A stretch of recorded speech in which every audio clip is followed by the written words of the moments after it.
What is going on, YouTube? Joe here with Color Nation Media, bringing you another episode of Pokemon Y today. Today's episode is going to be number 13. We're taking on Route 8 today, taking it all the way up to Cyllage City, and yeah, hopefully getting up to just about where we're ready to take on the gym, if not right up until that point. So let's get into it. First things first, picking up that Mago Berry there, and there's a bunch of places here where you can use Rock Smash. So that's pretty cool. You know, if you want to battle some wild Pokemon, I believe you can battle like Binnacle, which is the rock and water type Pokemon for 6th gen. And I'm sure Dwebble can be found in there too, as well, but I'm not entirely sure. Anyway, this swimmer right here does not battle you, so don't be afraid of her. She's going to give you the dowsing machine, which is awesome because it allows you to find hidden items. You know, all those suspicious rocks and stuff that I talk about, the only way to be sure that there's something there, short of just walking right up to it and clicking on it, is using the dowsing machine, and I'm going to register it there. And this works a little bit differently than it has in previous generations, and I'm actually really not that good at using it at all, but as you can see, when it turns green like that, it makes noises, you're moving in the right direction. So let's see here. When it's blue, it's latching onto an item, you know, it's detecting it. Green means that you're a little bit warmer, you're a little bit closer, you don't necessarily have to be facing it. Yellow is, I guess, a little bit even closer than that. And then when it turns red and makes that noise, it means that it's directly in front of you. You found the exact right spot, so if you click A there, you will pick up the item. And as you can see there, I picked up that pearl, which is great. I can sell that for some pretty decent money. Not great money, but I'm pretty sure you can sell it for a few $100s, so not bad at all. Alright, so this swimmer here is going to battle us. She's going to start off with a Wingull. And it's going to be water and flying type. I don't have any electric moves or anything to deal with it very easily, but it is pretty frail, so I'm not too worried about that. It's only level 19, so it's lower than my Axew. I should be able to kill it with one Dual Chop. So we'll go for that. And oh, it survives the first one. I really thought just one Dual Chop would kill it. It does take the 2 hits, but down it goes. Thankfully, it didn't go for something like idiotic like Supersonic. I just cannot stand that. I swear every time I use Supersonic it hits. It's supposed to have like 55% accuracy, but I swear it doesn't. I swear it doesn't. So Psyduck comes out next, going to be at level 21, so the same level as my Axew, and it survives Dual Chop barely, and I mean barely survives. Looks like 1 HP to me. I don't know what you guys think, but I'm going to say that's 1 HP for sure. So I'll just go for the Assurance there, and of course now I get the crit. Of course. And Psyduck goes down. Thankfully, this was just not that difficult of a battle overall, and it didn't really matter too much, but normally that kind of stuff happens in battles like against gym leaders and Elite Four members, and in competitive battling where every turn actually kind of does matter, and it can be the difference between winning and losing, so I'm fine with it happening just against like random trainers and stuff. It's a little annoying, but it's whatever, you know. Alright, so this fisherman here, obviously this is not a required battle. You can very easily avoid it because he won't see you. But I like to battle everyone, so we're going to battle him. He has a Tentacool, and this thing's at level 19. It's very frail on the physical side, that's just awesome. Because after a Hone Claws, I should be able to sweep his entire team, especially if they're all Tentacools. As you can see, it only took one hit from Dual Chop to completely take out this Tentacool. He has another Tentacool, so I'm thinking he's going to have a full team of Tentacools. So that's just awesome. That's awesome. I can sweep this entire team. I do outspeed, which is great. It did not go for the Supersonic. Another Pokemon that knows Supersonic. I really thought he was going to go for it there, but he didn't. Thankfully, he went for the Bubble Beam while I was setting myself up. So out comes the third Tentacool. That's going to go down very easily to that Dual Chop, just like the others. And we'll get some experience from that as well. Axew's going to grow up to level 22, which is great. I still kind of need to do some more training, though, because Grant, who is the gym leader in this town coming up in Cyllage City. Is it Cyllage City or Cyllage Town? I feel like Cyllage City has way too much alliteration, but I thought somebody referred to it as Cyllage City. I can't remember if it's city or town. I guess we're going to find out. But anyway, Grant, his Pokemon are at level 25, so if I want to be using Axew in this battle, kind of need to step it up a little bit. I mean, I still have a ways to go because we have trainers to battle in the gym itself and stuff like that, but still. This is the problem with training Dragon-type Pokemon. He went for the Supersonic and missed. I knew somebody was going to go for Supersonic. Why do all the Pokemon on this route know Supersonic in the first place? It's ridiculous. Alright, so thankfully it missed. I guess I don't have anything to complain about. I really need to just shut up and be thankful that it missed. Especially after all that talk where I'm like, oh, it has 100% accuracy when they use it, blah, blah, blah. Oh my god, I bitch too much sometimes. I bitch too much. Optimism can be your best friend. Staryu comes out, it's going to be at level 20. So this guy had, like, the version exclusives because Staryu is a version exclusive for whatchamacallit. Yeah, that. X version. And Shellder is exclusive to Y version, which is kind of cool, I guess. You can find them here on this route by using the Good Rod, which we don't have yet, so you can't really find them yet. Using an old rod will only net you Love Disc and Magikarp, so that kind of sucks, unless that's what you want to find. I mean, I personally love to grind for heart scales using the old rod and, you know, getting just Love Disc after Love Disc. I don't see anything wrong with that at all. So this swimmer is actually not going to have a water-type Pokemon like I thought she was going to. And not only that, but she has a Masquerain, and it has Intimidate. So that's bad news for my Axew, especially because he only has 19 HP left. I don't think he's going to be able to take out this thing, because it's going to take 2 Dragon Rages for sure to kill it. And I don't know if I can survive an attack, depending on what it does. So I'm going to just switch out here. This is a perfect opportunity to get Amara some action here, especially because Amara doesn't resist that many types and has a lot of weaknesses, but Bug and Flying are not one of them. And it looks like it just wants to spam Quick Attack, which I'm fine with. I don't have the best physical defense, but I resist it, so that's great. I can go straight for that Icy Wind. It's going to lower its speed. It is super effective. It doesn't look like it's going to be a 2-hit KO, but I do have the slightly more powerful Aurora Beam, which has 10 base power more than Icy Wind, because Icy Wind has I think 55? Something like that. 55? I want to say 55, and Aurora Beam has 65. Feel free to correct me if I'm wrong in the comment section, but I'm like 99% positive that that is what the base power looks like for those two moves. So anyway, Masquerain does go down, and oh look, it is raining now. What the hell just happened? What in the world just happened? Okay, not that I mind the rain. I actually like the rain. So let's go for the Rock Smash here and see what's back here, because this looks like a hidden area. And we're going to get attacked by a wild Pokemon before we can get over there, which is fine. It's fine by me. It's going to be a Dwebble. I was kind of hoping for a Binnacle because I haven't caught one of those yet, but that's okay. I did catch a Dwebble, though, in the Glittering Cave, so I'm going to be able to just run from this thing.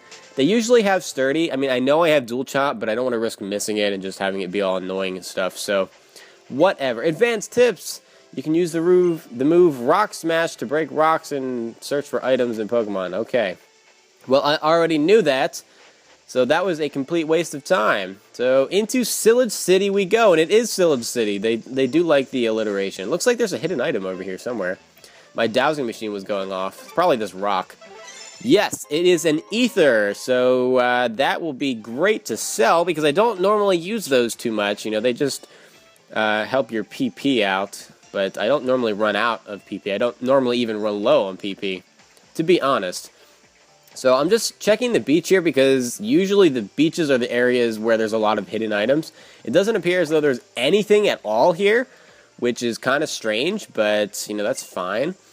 So I guess we can just start heading into some of these buildings. That's a cafe. That's not really anything that will help us out. So I'm going to go into all the other buildings except that one. We'll start off with the hotel over here because there's usually people that give you stuff. And, well, that lady's not one of them. That's fine. Not everybody just can give you stuff. Let's see what this guy has for us. He was just talking about Professor Rowan. This lady gives us TM number 88, which is going to be Sleep Talk. And I think this guy's going to give us Rest, if I'm not mistaken. Yes, he's going to give us TM 44, which is Rest. So that's 2 TMs back-to-back. That's awesome.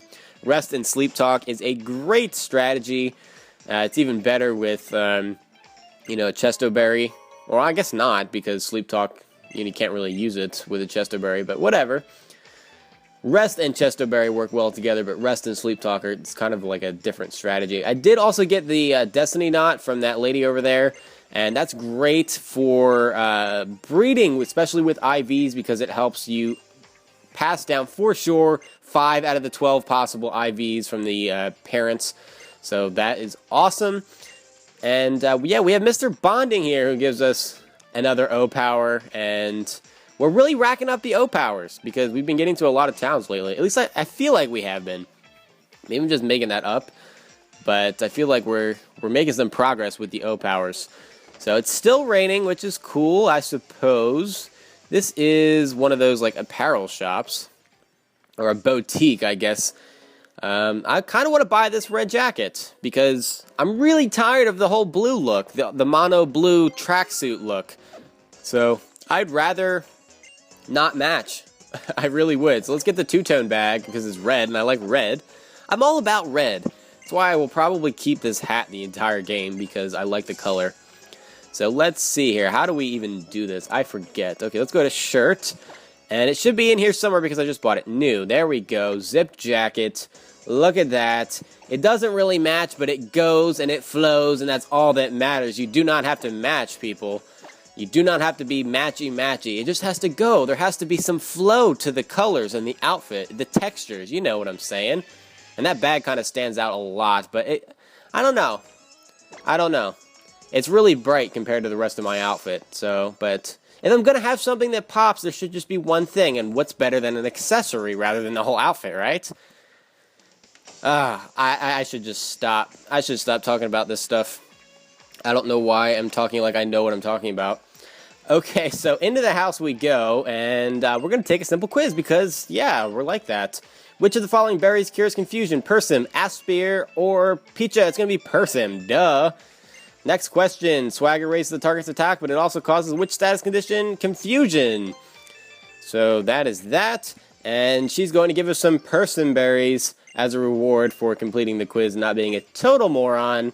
So that cures ourselves of confusion. I guess it could have some interesting, like, competitive use if you wanted to use swagger or outrage or something like that. Normally I just see lumberries, though, not Persim berries, because lumberries cure everything. So lumberries are just better, man. They're just better. So we're getting a lot of stuff here. It's kind of a confusing little town because of all these little buildings and, like, stuff on the sand and stuff on the, like, road and stuff like that.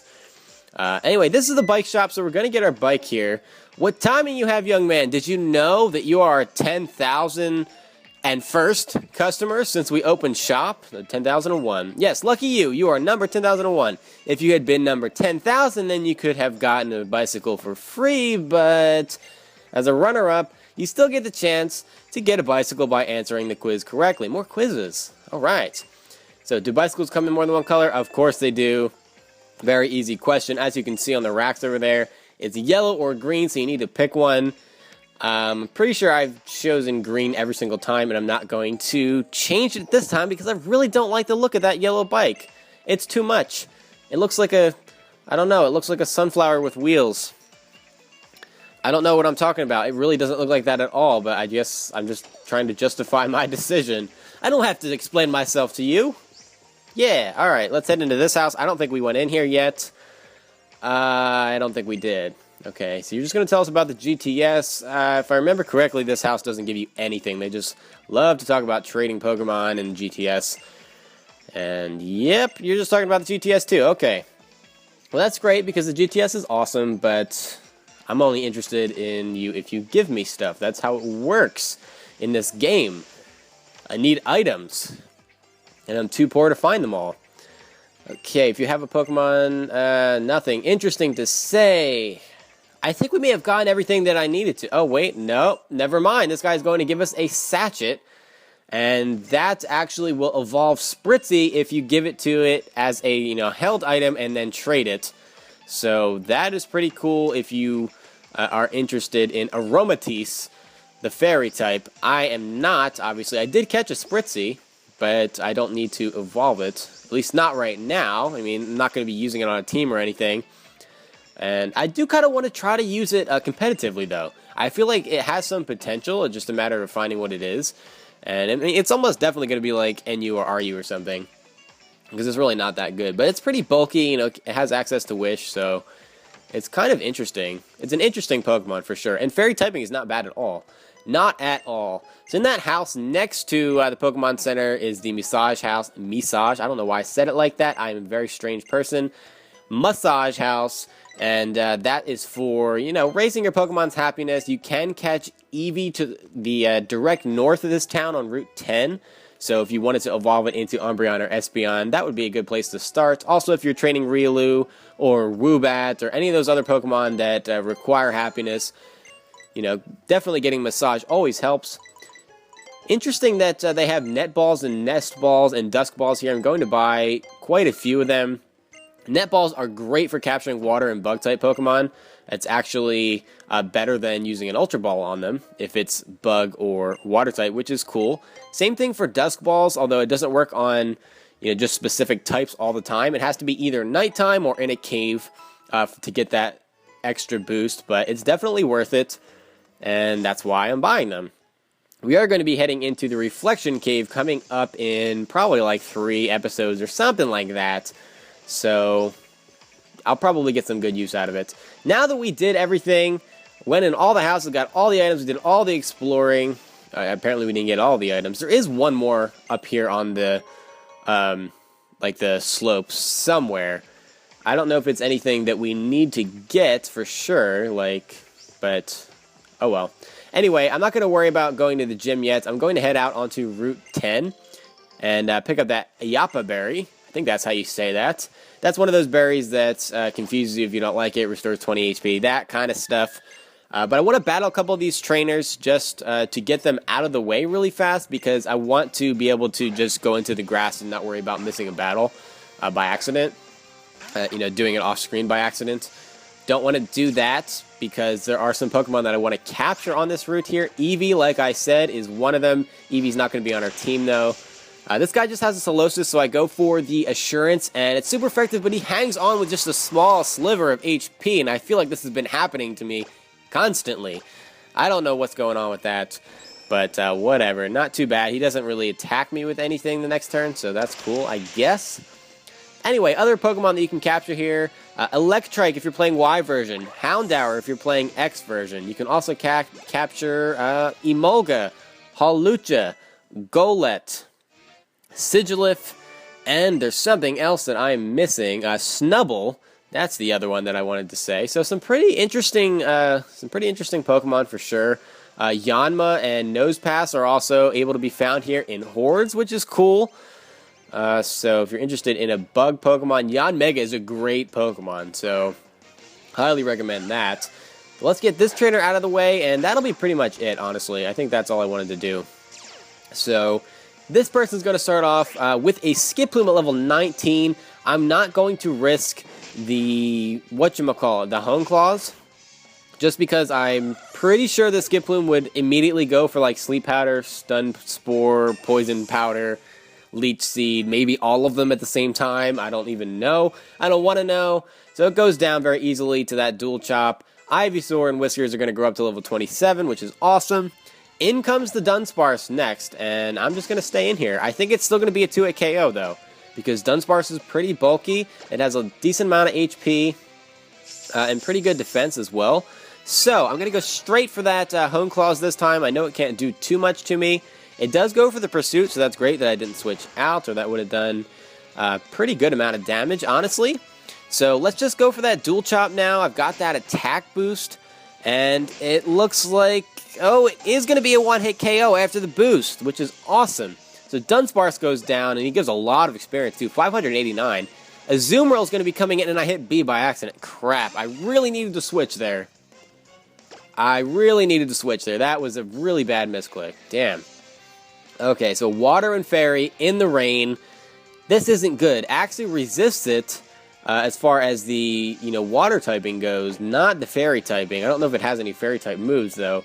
I'm going to have to switch out into Lucario here. I don't really have anything else for it. If it has huge power, it can just, decimate my entire team, basically. Thankfully, it's stupid and locks itself into rollout, and that's going to be quad resisted by Lucario. I don't have anything else to do but go for the return, and that actually almost kills this thing, believe it or not, and it's just stuck going for rollout.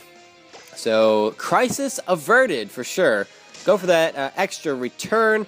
Now I get the crit because that's how it works. I usually get crits when they're in the red zone. That is my life. Welcome to it. And yeah, Calpay the second is going to grow up to level 27, which is awesome. And Amara is going to grow up to level 22, which is great. I do need to do some more training with both Axew and Amara. Honestly, they're kind of under-leveled when compared to the rest of my team. And there is a Pokemon on this route that I want to capture and add to my team, so I'll probably do that off-screen in between this episode and the next time, and we will finish up, or I guess not finish up, but start the next episode up at the gym over here. So let's figure out how to get up there first. Where is it? It's up here. Here we go. Okay. I found it. There's the gym leader. Oh dear, if you're here for the bicycle race, I'm afraid you're too late. The race is over, and I took first place. Well, aren't you special? I feel bad that you missed it. Here, allow me to give you this Strength HM in consolation. If one of your Pokemon uses the move, it will be able to push large rocks around. Everybody who's ever played a Pokemon game knows how Strength works. You just push the boulders around. You do need the badge from this gym leader in order to be able to use it in the field, so keep that in mind. But normally you don't get to use Strength this early in the game. Usually it's like after 5 badges or something. This time it's after 2 badges. Of course, it did take us, 13 episodes to even make it to the second gym, which is kind of crazy. But that's going to be it for this time, guys. Thank you very much for watching. Please leave a like on this video if you enjoyed it. Next time, we're taking on the Cyllage City Gym. So I'll see you for the next episode. Until then, game on.